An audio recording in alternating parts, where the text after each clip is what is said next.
Hi friends, welcome to my channel. So আবারও এসছি কিছু ভিডিওস শেয়ার করব বলে, মানে ভিডিওসের মধ্যে কিছু কথা শেয়ার করব বলে। তো পৃথিবীতে এমন কিছু, আজকে আসি বন্ধুত্বেরও কিছু একটা টপিক নিয়ে। তো বেশিরভাগ বন্ধুত্বই আছে মুখে মিষ্টি পেছনে বাস দেওয়ার জন্য। স্পেশালি এইসব বন্ধুরাই অতিরিক্ত থাকে পাশাপাশি, যাতে পেছনে বাসটা দেওয়া যায়। তো যাই হোক, তো তাদের মধ্যে কেউ না কেউ থাকে এমনই বন্ধুত্ব যে তোমার জন্য সে জীবনও দিয়ে যেতে পারবে, এরকম একটা ব্যাপার বিষয় থেকে দেখ। কিন্তু যখন তোমার প্রয়োজন মিটে যাবে না, সেই বন্ধুটাই দেখবে তোমাকে ছুঁড়ে ফেলে দিতে 2 মিনিটও ভাববে না।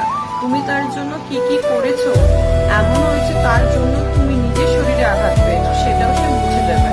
ইনফ্যাক্ট তার বাড়ির লোক কিন্তু তার পাশে ছিল না, তার বাড়ির লোক তার জন্য কোনো চোট আঘাত খায়নি, তুমি কিন্তু পেয়েছো, কিন্তু সেটাও সে মুছে যায়। 2 সেকেন্ড লাগে না সব ভুলে যেতে।